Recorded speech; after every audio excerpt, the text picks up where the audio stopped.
by Franz Joseph Haydn, who's a classical era composer from around the mid-1700s. And his career, a good part of his career was spent being the personal composer for a prince. Prince Esterhazy. Can you imagine like having your own composer to just write you symphonies on a whim? But that's essentially what it was. And Haydn then also led an entire orchestra that was there just for the prince to entertain him and play music for him.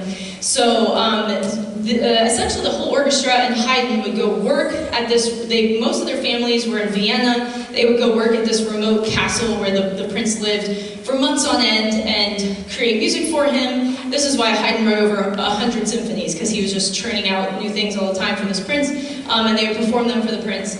So it came time to around the summer, I think, and the orchestra members were asking Haydn, you know, hey, when can we go home to our families? We really would like to go home. And so Haydn asked the prince, hey, you know, can we have a break soon? I'm sure it was much more formal than how I'm describing it. And the prince was like, no, let's stay longer.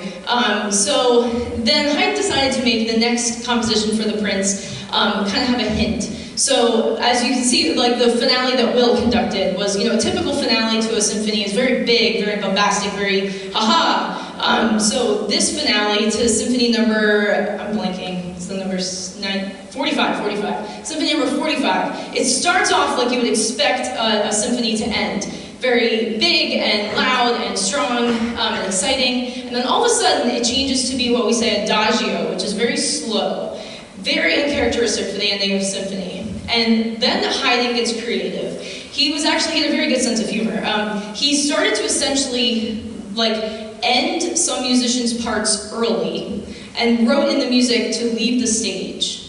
And I couldn't find a way to recreate this without being a potential fire hazard, but in that time they would have had, they didn't have electricity, so all the music stands would have had candles kind of on either side of the stand, lighting up the music for the musicians to see. So they were instructed to lightly blow out their candles and slowly walk off the stage. And so Haydn composed this so that it goes down to two violinists playing on stage, one of which I think he was the performer in the first performance. But the conductor even leaves the stage before the violins. And this was one, humorous hint. There's one big way to say to the prince, like, hey, we kind of all want to go home. Can you let us go home?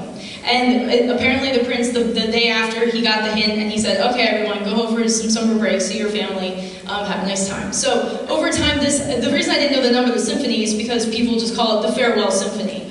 It has this nickname because of this very unique last movement. So the arrangement we're playing is in a different key and it's definitely sort of truncated, but it definitely captures this famous ending. So you're going to see students slowly stand up and just kind of walk off the stage, and it will come down to two violinists. So at the very end of the piece, the two violinists are going to stand when they're finished. If you could applaud, we'll all come back on stage and go to our seats. So it's kind of an odd situation to applaud for, but we hope you enjoy this recreation of Franz Joseph Haydn's Farewell Symphony finale.